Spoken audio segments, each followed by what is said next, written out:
ओम ओम ओम। राम कथा में अभी तक हमने सुना किस प्रकार माँ पार्वती का भगवान शिव के साथ विवाह संपन्न हुआ। पुनः माँ पार्वती के साथ भगवान शिव कैलाश आए और कैलाश पे विचरण करते करते भगवान शिव माँ पार्वती के साथ एक सुमनोहर विशाल वटवृक्ष के नीचे बैठते हैं। गोस्वामी जी लिखते हैं कि जब शांत भाव से भगवान शिव माँ भवानी के साथ बैठते हैं तो उस समय बहुत ही सुअवसर उचित जानकर माता पार्वती ने भक्तों पे कृपा हेतु और भगवान राम के प्रति स्नेह के हेतु से भगवान शिव से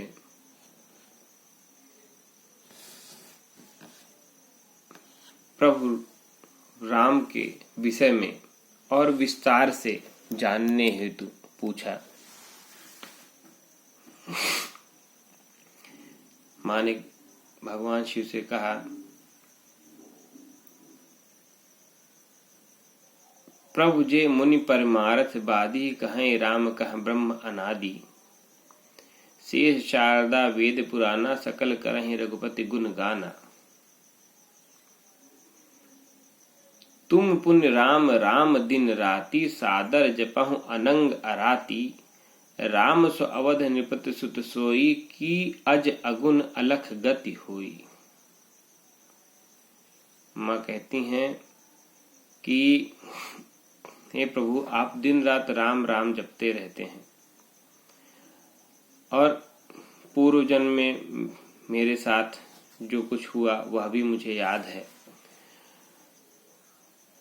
सिद्धगण मुनिगण भगवान राम की प्रशंसा करते नहीं सकते हैं और मेरे मन में जो भ्रम था वह यद्यपि दूर हुआ, लेकिन मैं उसको जड़मूल से नाश करना चाहती हूँ। इसलिए मैं विस्तार से राम कथा सुनना चाहती हूँ। और माँ अपने प्रश्न भगवान शिव से कहती हैं, जौ नृपतनय न ब्रह्म किम नार विरह मति भोरी।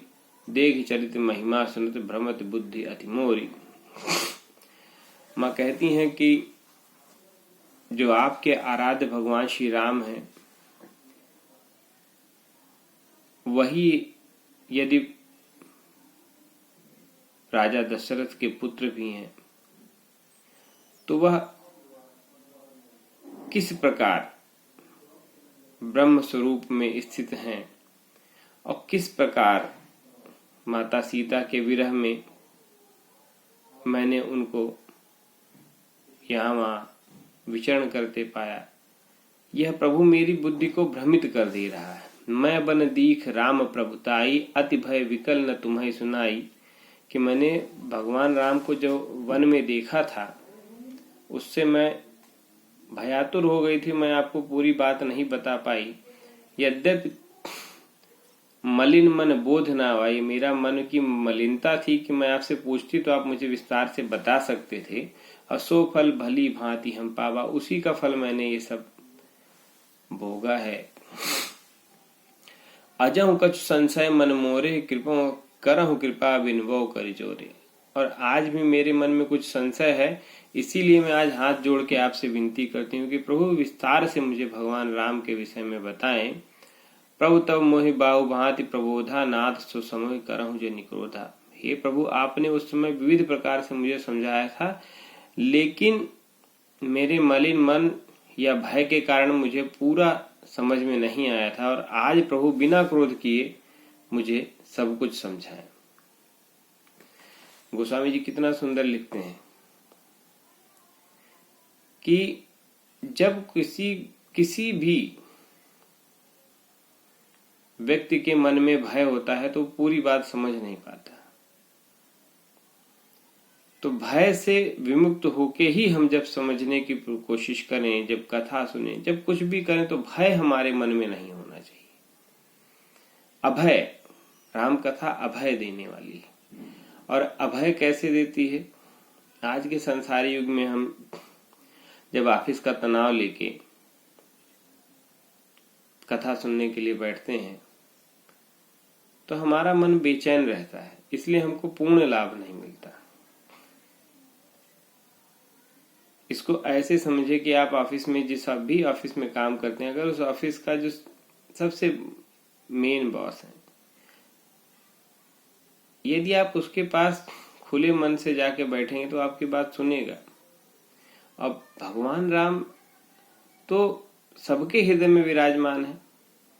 हम यदि अपने मन में चिंता लेकर कथा सुनने बैठेंगे तो हमारा मन एकाग्र नहीं हो पाएगा और हम अपनी बात कह नहीं पाएंगे, ना ही हम समझ पाएंगे। तो कथा सुनने के लिए जब हम बैठे तो पूर्ण शरणागति से, वही माँ ने कहा कि अब बंदौ पद धरि धरनि सिर,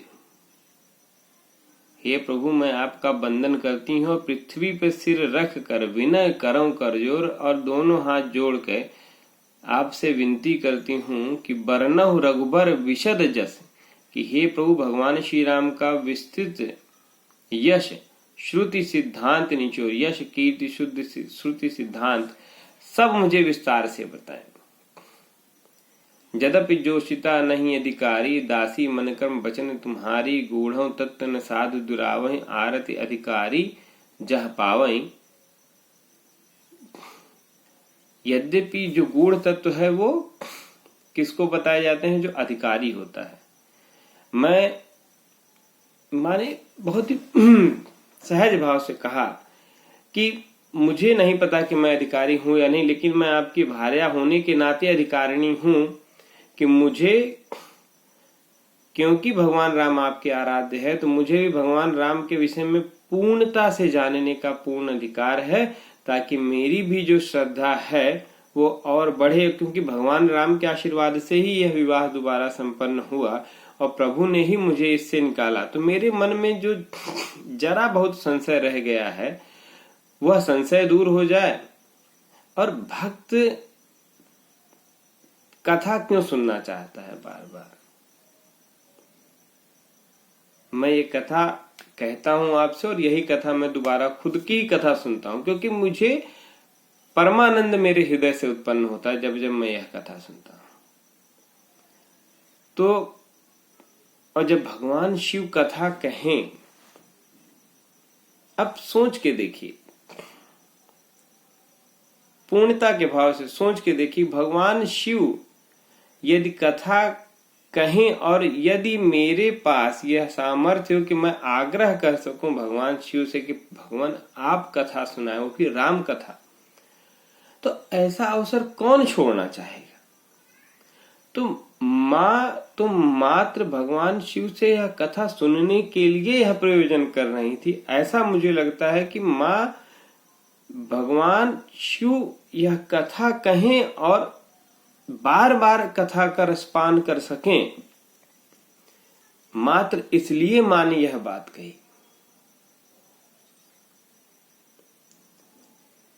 और माँ बहुत ही खुले मन से बार बार भगवान शिव से कहती हैं कि मुझको क्या क्या जानना है।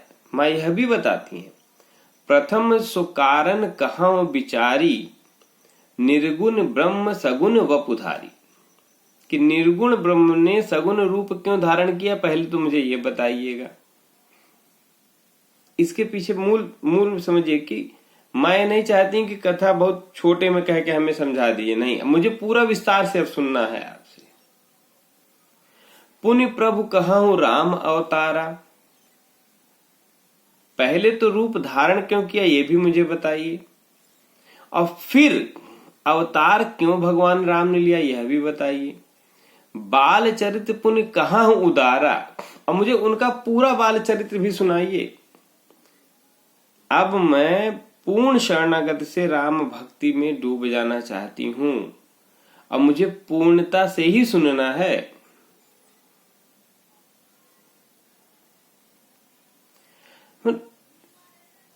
जब भी कथा कहें सुने दिल से,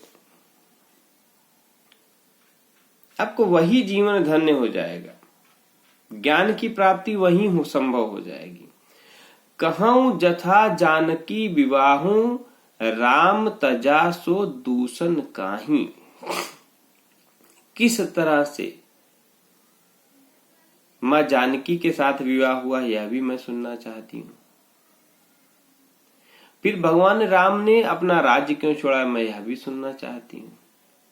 बन बस कीन्ह चरित अपारा, कहूं नाथ जिम रावण मारा। और भगवान यह भी मुझे बताइए कि वन में क्या क्या हुआ, भगवान राम ने क्या क्या किया और किस तरह से रावण को मारा यह भी मुझे जानना है। राज बैठ कीन्ही बहुलीला, सकल कहूं शंकर शुभ शीला। तो माँ ने कहा कि और फिर वापस आके कैसे राज्य किया मुझे सब कुछ जानना है। अब आप समझिए, अगर मैं कहूं, हालांकि मैं ये नहीं कह सकता हूं या कि वह अधिकार मुझे है या नहीं, लेकिन रामचरितमानस का मां पार्वती ने प्रश्न पूछते हुए पूरा पाठ इन्हीं चौपाइयों में कह दिया।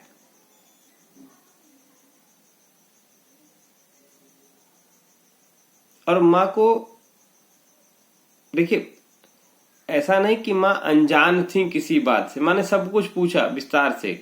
बाल चरित्र क्यों अवतार लिया, बाल चरित्र क्यों में क्या हुआ, फिर किस तरीके से माँ जानकी के साथ विवाह हुआ, क्यों राज्य छोड़ा, फिर जंगल में क्या क्या किया, फिर रावण को कैसे मारा, वापस आके कैसे राज्य किया, जो जो शुभ मंगल किए सब मुझे सुनना है। तो मतलब माँ को पहले से सब ये तो पता ही रहा होगा कि ये चीजें हुई हैं। लेकिन ये कथा का जो अमृत है, कथा अमृत का पान करने के लिए माँ ने यह उदार चरित्र कहा भगवान शिव से कि आपके श्री मुख से मैं सुनना चाहती हूँ, मुझे ये सब विस्तार से आप बताएं। बहुर कहूं करुणा तयन, कीन जो अचरज राम, प्रजा सहित रघुवंश में किम गवने निज धाम।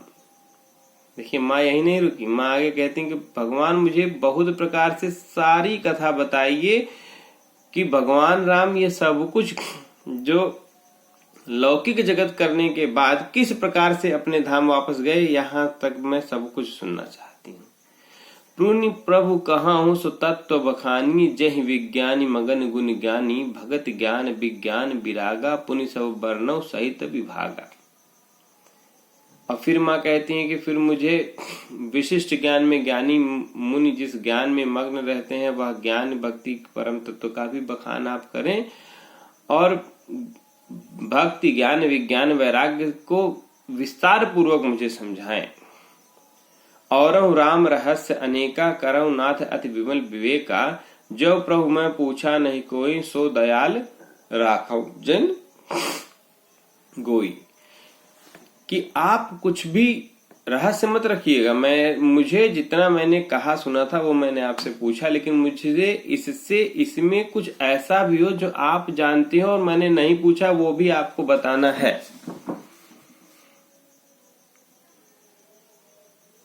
प्रश्न उमा के सहज सुहाए, छल विहीन सुन शिव मन भाए। देखिए, अब भगवान शिव ने जब माँ की पूर्ण शरणागति देखी तो पूर्ण शरणागति देख के भगवान शिव इतना प्रसन्न हुए। और गोस्वामी जी लिखते हैं कि प्रश्न उमा के सहज सुहाए, सुंदर सहज प्रश्न सुन के भगवान शिव इस बार अति प्रसन्न हुए। हर ही रामचरित सब आए, प्रेम पुलक लोचन जल छाए। और जब माँ ने एक एक बात पूछी भगवान से कि मुझे बाल चरित्र, सब कुछ तो पूछा माने, तो वो सब चरित्र भगवान शिव के आंखों के सामने दिखने लगा। और भगवान शिव के आराध्य प्रभु राम, और यह बात सुन के यह चरित्र पूरा स्मरण करके भगवान शिव के नेत्रों में जल आ गया।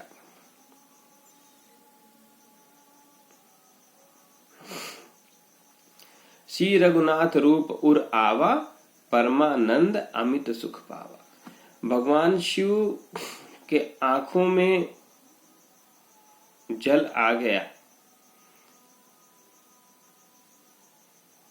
जो सहज समाधि में रहने वाले भगवान शिव हैं, उनके आंखों में आंसू आ गए। उनके आंखों में भगवान को लेके हर्ष का, अपने प्रभु को याद करके मग्न हो गए भगवान। और गोस्वामी जी लिखते हैं कि मगन ध्यान रस दंड जुग पुनि मन बहोर कीन, कि भगवान शिव 2 दंड तक तो ध्यानस्थ हो गए भगवान को याद करके, और फिर ध्यान से बाहर आए और रघुपत चरित महेश तब हर्षित वर्णय लीन। और फिर भगवान राम का शुभ चरित्र भगवान शिव ने मां पार्वती से कहना शुरू किया। और भगवान कहते हैं, झूठे सत्य जाहि बिनु जाने, जिम भुजंग बिनु रज पहचाने, जय जाने जग जाय झेराई, जाथे जागे जथा सपन भ्रम जाई। जिस प्रकार बिना पूरा जाने रस्सी सर्प की तरह प्रतीत होती है, उसी प्रकार भगवान राम के विषय में जब तक हम पूरा नहीं जानते हैं, तब तक वो हमको संसार में संसारी की तरह लगते हैं। और जब हम भगवान को पूरा जान जाते हैं तो हम स्वयं को ही भूल जाते हैं।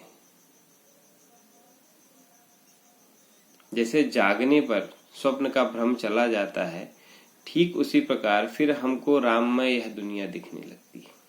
बंदव बाल रूप सोई रामू, राम सब विद सुलभ जपत जिसी नामू, मंगल भवन अमंगल हारी, द्रवहु सुदशरथ अजिर बिहारी। भगवान ने कहा, जिन भगवान श्री राम का नाम जपने से समस्त सिद्धियां सुलभ हो जाती हैं और बाल रूप में विराजमान उन्हीं भगवान का मैं वंदन करता हूँ। सभी के मंगलों के भवन और सभी अमंगलों के हरने वाले चक्रवर्ती महाराज दशरथ के आंगन में विहार करने वाले वे ही बाल रूप भगवान प्रभु राम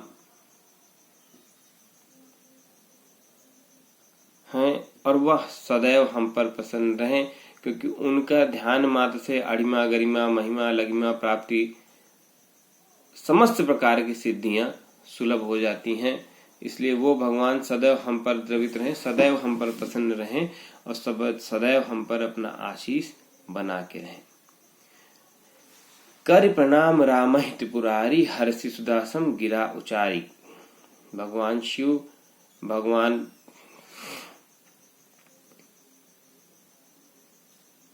राम को मन ही मन प्रणाम करते हैं और मां पार्वती से कहते हैं, धन्य धन्य गिरिराज किशोरी, तुम समान नहीं को उपकारी, पूछति रघुपति कथा प्रसंगा, सकल लोक जस पावनी गंगा, तुम रघुपति चरण अनुरागी, कीन्यु प्रश्न जगत हित लागी। गोस्वामी जी ने देखिए यहाँ पे लिखा वही बात कि भगवान शिव ने माँ की प्रशंसा करते हुए कहा कि आपका जीवन धन्य है माता, क्योंकि आपने जिस कथा को सुनने के लिए कहा है वह वास्तव में तो जगत के हित के लिए ही आप यह प्रयोजन कर रही हैं। राम कृपा ते पार्वती, सपने तव मन माही, शोक मोह संदेश भ्रम, मम विचार कछु नाहि।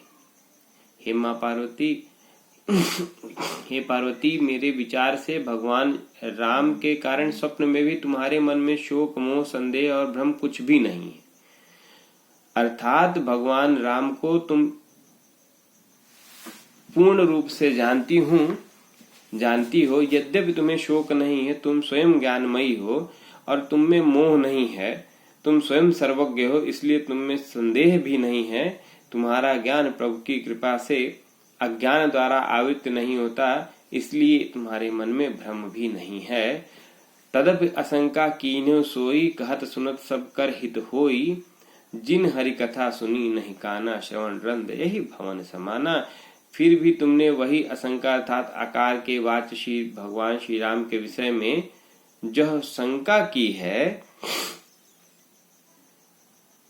उससे जगत का हित होगा यह जानकर ही आप यह प्रश्न कर रहे हैं।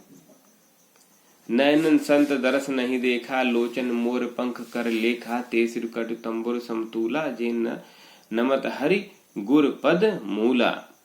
भगवान ने कहा कि जिन्होंने भगवान की कथा नहीं सुनी उनका जीवन जीवन ही नहीं है।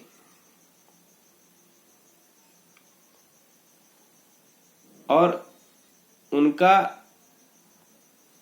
उनके जो कान हैं वो सांप के बिल के समान है, यानी उसका कोई प्रयोजन ही नहीं है। जिन्होंने संतों का दर्शन नहीं किया, जिन्होंने गुरु चरणों में सर नहीं नवाया, ऐसे लोगों का जीवन के विषय में भगवान ने कहा कि उनका जीवन जीवन ही नहीं है, क्योंकि वो जीवन क्यों हुआ वो यही आज तक नहीं जान पाए। जिन हरि भगत हृदय नहीं आनी, जीवत सम समान, जीवत सव समान ते प्राणी। कि जिनके हृदय में हरि भक्ति नहीं है, भगवान की भक्ति नहीं है, वो जीते जी शव के समान है। क्योंकि जीते हुए वो जितनी भी चेष्टा कर रहे हैं उस चेष्टा का कोई मूल नहीं है। इसलिए भगवान शिव ने यह बात यथार्थ रूप से कही कि जिन हरि भगत हृदय नहीं आनी, जीवत सव समान ते प्राणी। जो नहीं करे राम गुण गाना, जी सुदादुर जी समाना। अकुल से कठोर निठुर सो छाती, सुन हरि चरित्र जो हर साथी। भगवान ने बहुत सुंदर देखिए बात कही कि जो प्राणी भगवान राम का गुणगान नहीं कर पाता है, मेढक के समान उसकी जीव है, उसकी छाती निष्ठुर और वज्र से भी कठोर है। जो भगवान राम के चरित्र को सुनकर जिसका हृदय हर्षित नहीं होता, जो हृदय में हर्षित नहीं होता, इससे निष्ठुर बात क्या हो सकती है। गिरिजा सुनो राम का लीला, सुर दिन हित धनुज विमोहन शीला। राम कथा सुर धेनु सम, सेवत सम सुखदान। संत समाज सुर लोक सब, को न सुने अस जान।